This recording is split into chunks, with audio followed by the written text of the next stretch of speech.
This is just gospel according to Janelle. Christine Brown says this is the part of her story that has always been the hardest to talk about. Harder than the fights, harder than the marriage, even than leaving Kody. Watching her kids' reactions when she finally told them they were leaving was, and still is, the hardest part. She knew the moment was going to be coming for months, possibly years, but nothing prepared her for the weight of saying those two words out loud. We're leaving. We're not staying here anymore. It all started long before the final decision. Christine had been noticing over a period of months how the kids were changing. The energy that once filled their houses, the noise, chatter, laughter, had seeped away. She could see it in their faces each morning. She saw it in the way the hesitation to ask simple questions was there, the way their eyes shifted the minute Kody came into the room. Something had broken in the family long before she'd made her choice, something the kids felt even before she did. One of the earliest signs came from Truly, who used to be the most open, expressive, carefree of them all. Truly would run outside without shoes, build forts in the living room, and talk to everyone like they were her best friend. But after the move to Flagstaff, after the separation within the family became too obvious to ignore, Truly began pulling back. She stopped asking when they were visiting the other kids. She stopped getting excited when Kody came over. She stopped expecting anything at all. Christine noticed everything. Truly would color quietly in the corner while Kody talked at the table. She'd watch him with a look that Christine couldn't quite place, somewhere between confusion and acceptance, as if Truly had learned not to expect consistency, as if she had learned to protect herself emotionally long before a child should ever have to. One night, when Kody abruptly left from a planned visit, Truly simply shrugged and asked if she could watch a show. No tears, no disappointment, just quiet, numb acceptance. Christine remembers that moment vividly because it was the moment she realized her youngest was no longer surprised by her father's absence. There were the older girls, each dealing with their own emotional storms. Aspen was the calm one, the peacemaker, the one who always protected her siblings. She'd listened to Christine with patience, offering support, offering comfort, offering reassurance. But behind her calm exterior, Christine could see the heartbreak whenever Kody's behavior came up. Aspen had been old enough for years to see the tension in the marriages, to see the favoritism, to see the way the family dynamics had shifted. She had tried to hold everything together, but even she couldn't be in denial anymore. Mykelti was different, emotional, passionate, reactive. One day she'd defend Kody, insisting he was doing his best. The next day she'd break down crying, overwhelmed by the reality of how much the family had fractured. She'd call Christine late at night, asking, "Is this really happening? Are we really falling apart?" She wanted answers, but Christine didn't have any. Not yet. And then there was Yazabel.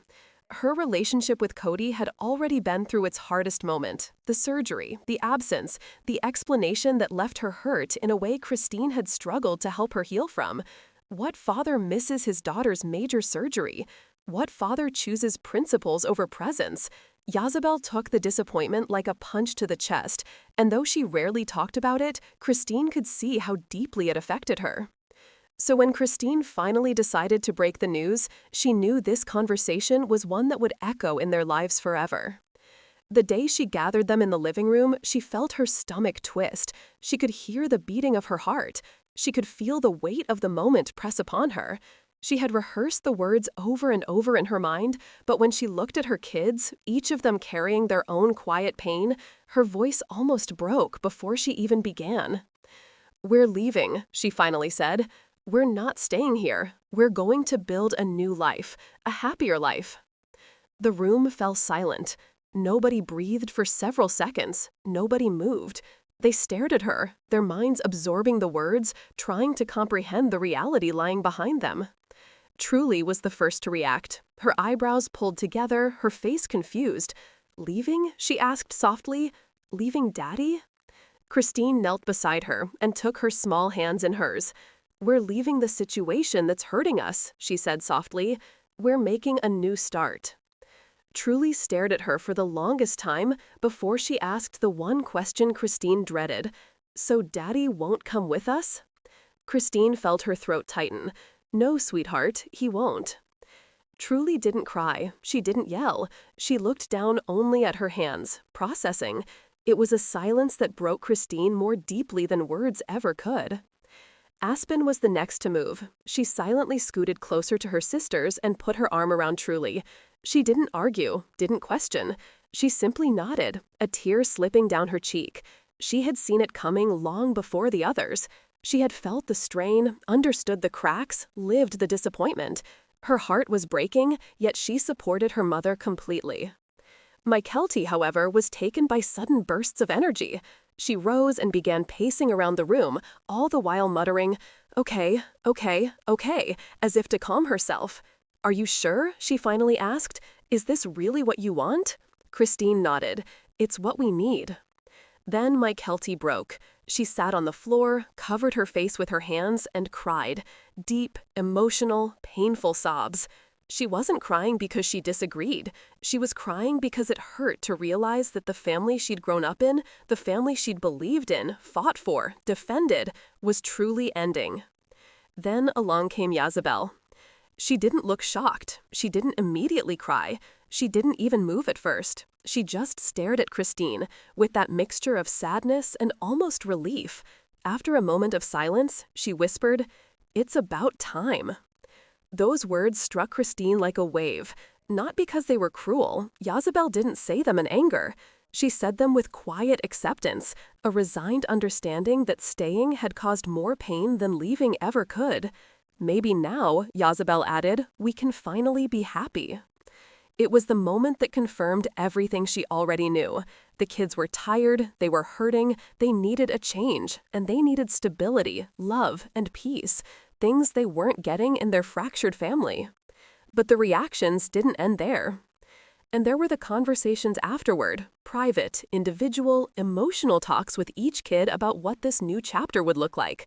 Some asked practical questions, some asked emotional ones, some didn't know what to ask at all.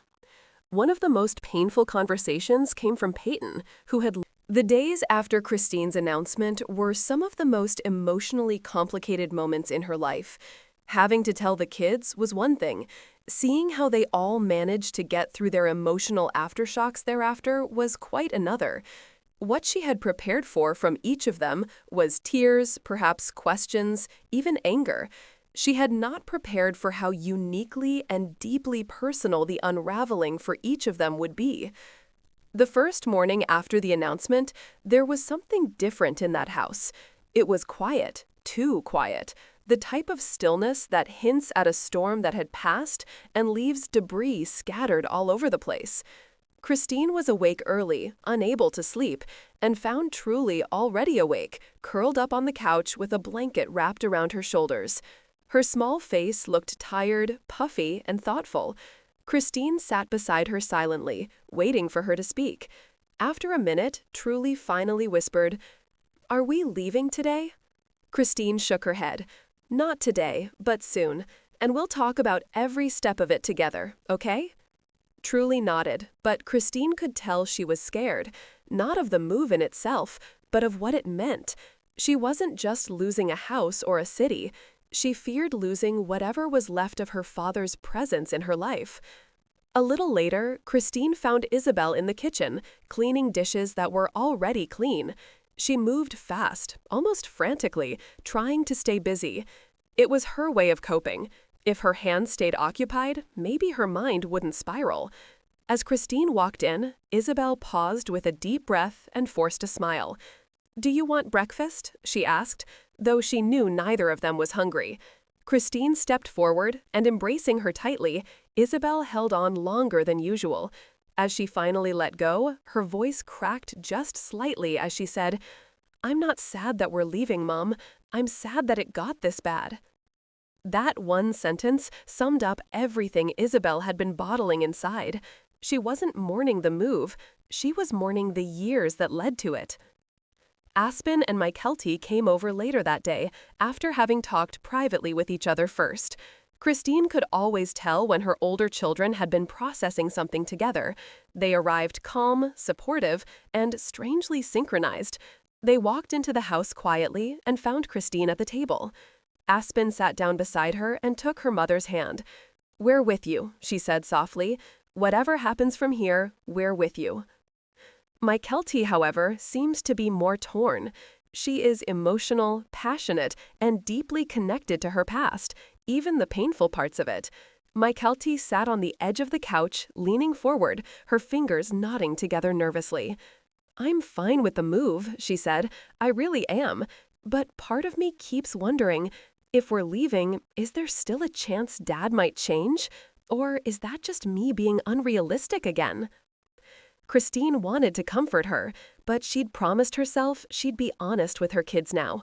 No sugarcoating, no false hope. "I don't think he's going to change," Christine said quietly.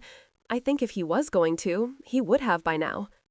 Mykelti nodded, her eyes welled with tears, not because she didn't already know the truth, but because hearing it out loud made it real. The boys reacted differently. Peyton spent the first day shutting himself in his room. Christine checked on him several times, but he would only say, "I'm fine," through the door. She knew he wasn't. Peyton had always been sensitive, much more than people realized. He felt things deeply, even if he pretended not to. He'd spent years trying to impress Kody, trying to earn approval from a father who was often emotionally absent. And now, with the move, he felt the last chance slipping away. He finally came out that evening, avoiding eye contact, and asked, "So, when are we telling him?" Christine hesitated, not quite knowing how to reply. "Soon, but I'll do it. You don't have to carry any of that." Peyton shook his head. "It's not about carrying it. I want to be there. I have things I need to say." That shook Christine. The kids weren't just sad. They felt abandoned. They had questions for the man who had drifted away long before the move was even planned. Gwendolyn, meanwhile, took the news with an incredible dose of sarcasm. "About time," she said candidly. "We've been pretending all's well for years now." But the humor had been a shield. Later that night, Christine found her crying quietly in the hallway, trying to hide her face. When Christine knelt down beside her, Gwen leaned against her shoulder and whispered, "I'm not crying because we're leaving. I'm crying because we stayed this long." Everyone was hurting in their own way. Then came the conversations Christine dreaded most, explaining why leaving was necessary. The kids had seen the neglect, the favoritism, the emotional distance, the arguments, but Christine still had to articulate what was wrong in a way that didn't demonize their father and didn't bury them under adult problems. She sat them all down once more the following evening, determined to give them clarity without bitterness. "You know, I have always tried for this family," she began. "I tried to make it work. I tried to make our home peaceful. I tried to make sure everyone felt loved. But I can't do it alone, and I can't keep pretending things are okay when they're not." She looked around the room. The kids listened quietly, hanging on to every word. "I'm leaving because I need to protect my own heart, and I need to protect yours." Asping nodded softly, her eyes full of understanding. Isabel looked down at her hands, her jaw tight. Truly leaned into Christine's side. Mykelti wiped a tear off her chin. Then Christine added what she hadn't planned to say. "I stayed longer than I should have because I didn't want to uproot you. But watching how the family has changed, I realized staying is hurting you more than leaving ever could." Those words hit them deep. She could see it in their faces, the realization that their mother wasn't running away, she was choosing them. Over the next few days, the emotional waves would ebb and flow. Some moments were peaceful, almost hopeful. Others felt heavy, overwhelming. Sometimes the kids talked openly about their feelings. Other times they shut down, needing their space. Christine learned to navigate it all, like a storm, one emotion at a time. She also noticed something else that started to bloom in small, subtle ways, a sense of relief. Truly started smiling more. Isabel seemed lighter. Gwendolyn laughed, and it wasn't forced. Aspen and Mykelti started planning visits and future holidays. Peyton talked more. The older children, too, who had left home, started calling Christine more regularly, inquiring about how she was doing and offering their support. Christine had always felt that children sensed things long before adults would acknowledge them, and in this case, she was right. For months leading up to the separation, the emotional tension in the house had been building like a slow, heavy fog. But now, with the truth finally out, her kids suddenly had permission to express feelings they had buried deep inside. Some felt relief, some felt anger, some were confused, and some didn't know what to feel at all. Christine knew parenting wasn't about having all the answers. It was about being present in those moments when nothing feels stable. So she steeled herself. It happened only a few days after the official announcement. Dinner was quiet, too quiet. No laughter, no stories, no teasing. Christine remembers looking around the table and thinking, "This is not my family, not like this." And then, out of the blue, Truly, her youngest, laid down her fork, took a shaky breath, and whispered, "Mom, what if Dad forgets about us?" That broke Christine. She moved instantly to Truly's side, holding her as the little girl cried into her shoulder. The older children looked on silently, each of them carrying their own version of that same fear. And Christine realized this wasn't just a separation, it was a life fracture. The older ones reacted differently. They were not afraid of being forgotten. They were angry that they already felt forgotten. Christine had steeled herself to comfort them, but not for the raw honesty they unleashed. One child said, "Mom, we have been living like this for years. You're finally doing what he made impossible." Another added, "He was never really here, not for us." But the real gut punch came when one of the teens spoke words Christine never expected. "You deserve better, and so do we." Christine couldn't help it. She cried, but not because of sadness. It was validation. All these years, she had wondered if she was making mistakes, being too emotional, or asking for too much. But hearing her kids say she deserved happiness, that was the permission she didn't know she needed. But with truth came complexity. Some kids felt torn between loyalty to Christine and loyalty to Kody. Even if the marriage was broken, he was still their father. One child confessed that, "I want to be mad at him, but he's still Dad. I don't know what to do." Another, "I don't want him to think I'm choosing sides." Christine never pushed them, never badmouthed, never forced them to make a choice. Instead, she kept repeating the same sentence over and over. "You're allowed to love your dad, and you're allowed to love me. You never have to choose." But she also knew something uncomfortable. Those children who even want to remain neutral can't help but be tugged at emotionally by what we've witnessed. And what the kids had been witness to over the years? Silenced arguments, broken promises, a distracted, distant, and emotionally unavailable father. The memories don't disappear just because a parent says, "Try to understand." A turning point came weeks later. Christine was in the kitchen when one of her children came in, squeezed her tightly, and said, "Mom, you're stronger than you think." She froze. These were words she had said to her children countless times. But to hear them echoed, to hear her child choose courage because she chose courage, was somehow to feel the completion of a life circle. In that very moment, something just clicked for Christine. The kids weren't breaking. They were growing. And it was stranger still. The separation was returning their mother to them. Because now she wasn't drained. She wasn't invisible. She wasn't fighting silent battles alone. She was finally free to show up for them fully. Truly's journey was the hardest. Christine admitted to that openly. Young children feel deeply, but they don't often understand the source of the fear, sadness, or anxiety. Because Truly had been so close to Christine, she immediately felt the shift in energy. Christine spent many nights comforting her. One evening, Truly asked, "Will Dad still love us the same?" Christine replied in a soft tone, "His love doesn't go away. Families change, but love stays." In reality, she was afraid that Kody's inconsistency would send mixed messages and make Truly feel abandoned. That fear became partially true. There were days when Kody didn't call. birthdays in which the timing was wrong, times when the children felt like an afterthought. These moments didn't cause a dramatic breakdown. They were slow, quiet hurts, the kind that shaped children over many years. And Christine knew she had to be twice as steady, twice as reassuring to keep those wounds from deepening. One of the most beautiful things Christine witnessed was how her kids started supporting each other. They talked more. They comforted one another. They shared memories, concerns, and hopes. The separation did not pull them apart. It knitted them together.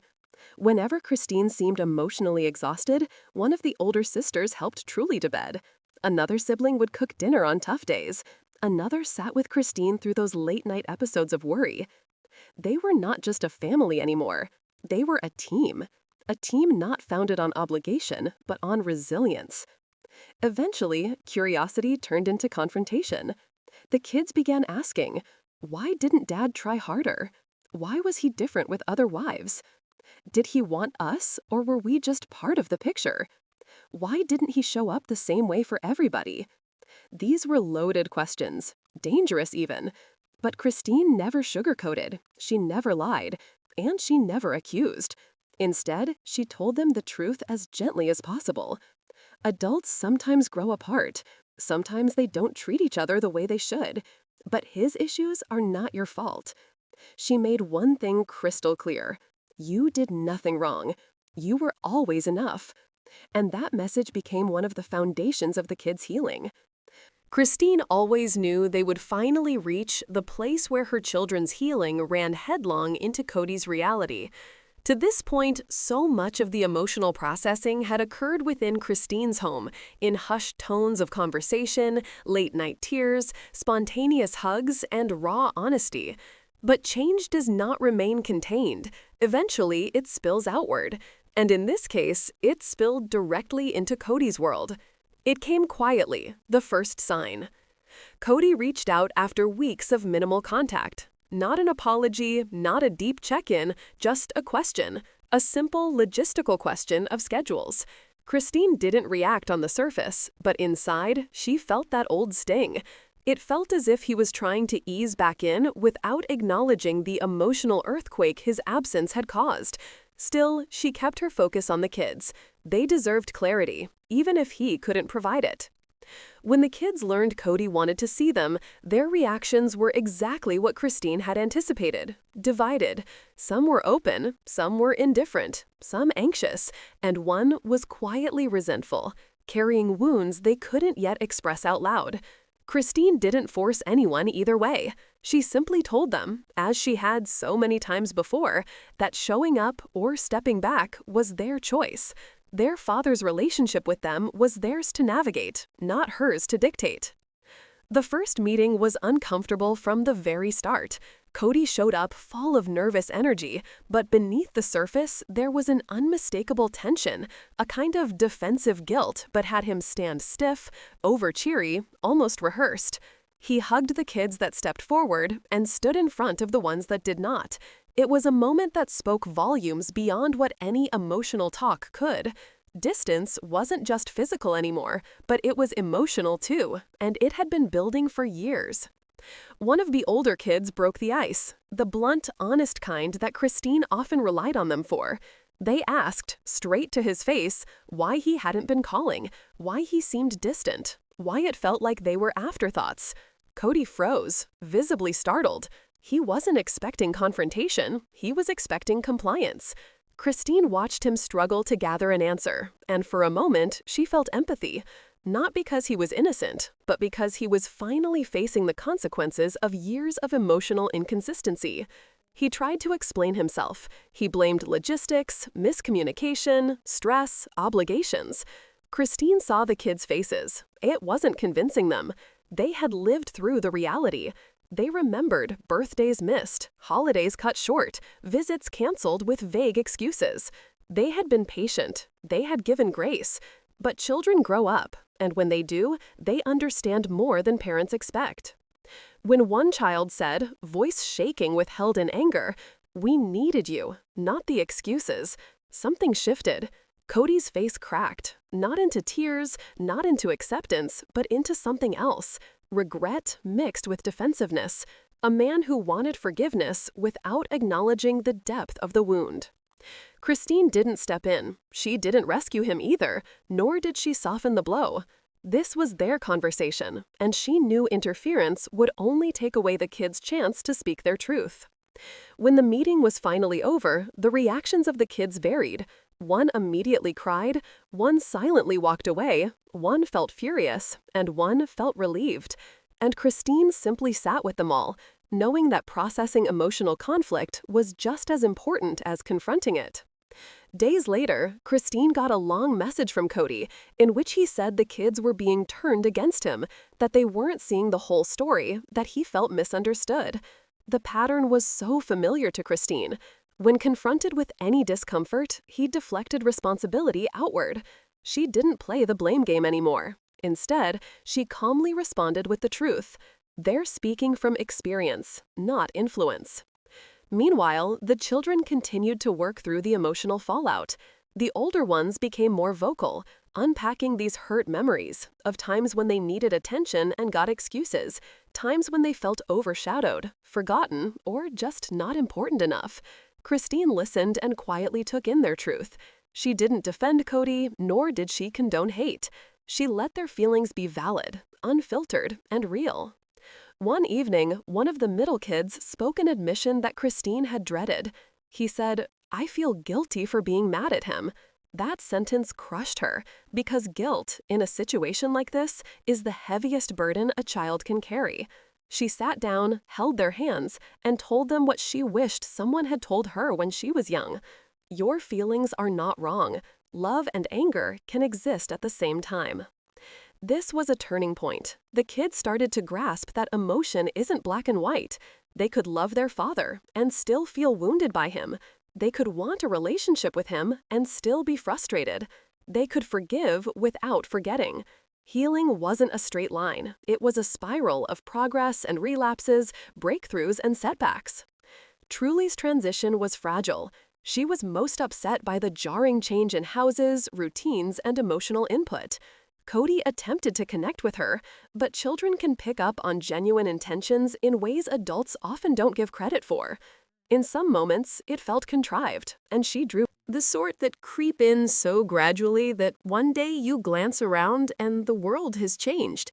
Christine had spent months helping her children adjust, supporting their emotions, and giving them room to process the shift in their family.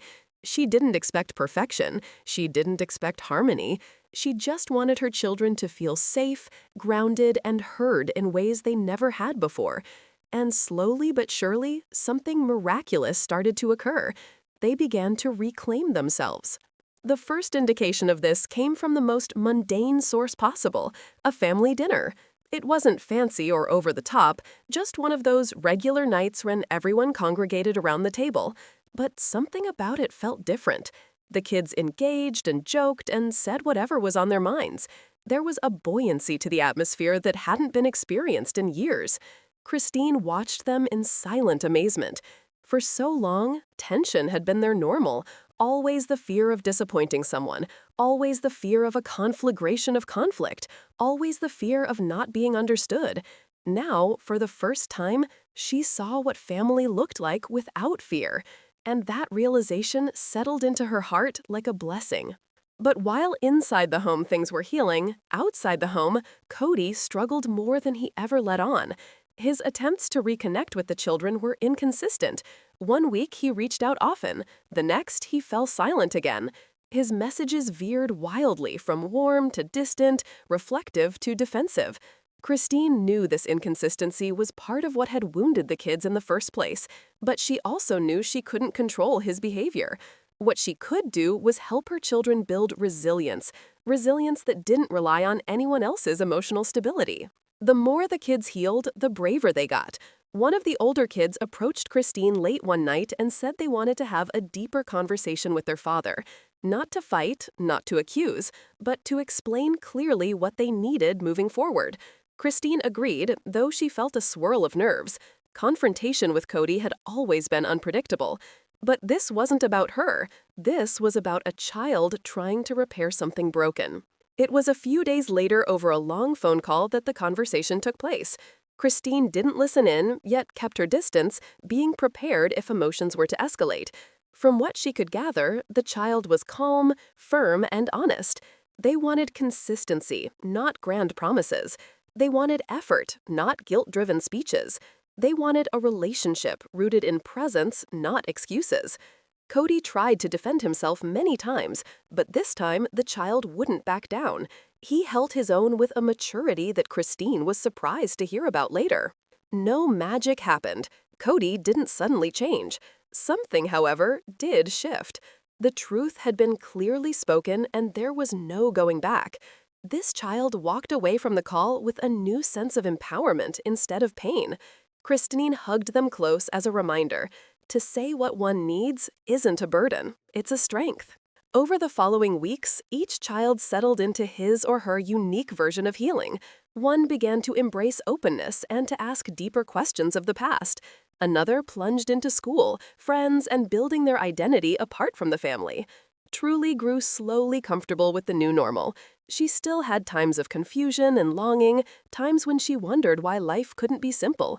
Christine answered each question gently, always choosing honesty over fantasy, refusing to protect her children with lies that would hurt them later. Meanwhile, Christine found herself undergoing her own transformation. For years, she had moved through life as if holding her breath, careful not to rock the boat, careful not to speak too loudly. But now, something she hadn't felt in decades finally did: freedom. It didn't come all at once. It came in whispers. Confidence that grew, boundaries that strengthened, dreams surfacing that she had once buried. One afternoon, an unexpected message from a family friend whom Christine hadn't spoken to in years touched her profoundly. When he said he was proud not only of her strength, but also of her honesty and of the mother she had become.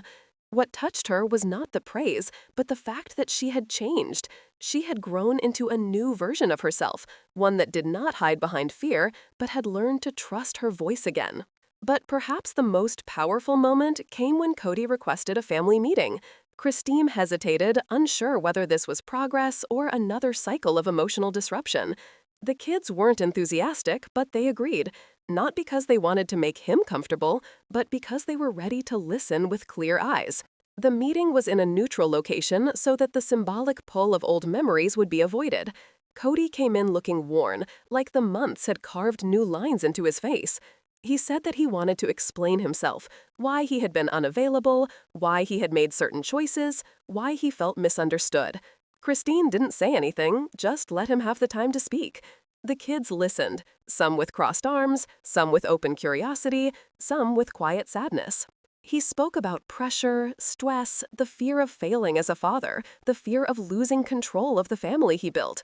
He admitted he handled things poorly, that he allowed imbalance to grow, that he didn't see the emotional cracks until they were too wide to ignore. The kids were in shock, not because it excused anything, but hearing him acknowledge even a fraction of the pain meant something. It wasn't everything, but it was more than they expected. One child asked him point-blank if he was willing to change. Kody hesitated, not out of malice, but because change meant responsibility. After a long moment, he answered quietly, "I'm trying." The honesty was imperfect, but it was real. Afterwards, Christine watched her children process it in their own ways. Some hopeful, some cautious, and others feeling nothing at all, numbed after years of waiting. But there was one unmistakable theme. They were no longer afraid. Speaking to their father no longer carried the weight of emotional survival. It was just a conversation, not a battle. Late that night, Christine sat by her lonesome in her room and contemplated all they had been through. The move, the emotional neglect, the struggle, the separation, the healing, and this fragile new chapter in which everyone was standing on unfamiliar ground. She realized that from the ashes of her old life came something so much stronger than she could ever have imagined: unity through truth. She also knew something else. Her journey wasn't just about leaving Kody. It was about finding the power of honesty once again, rebuilding her children's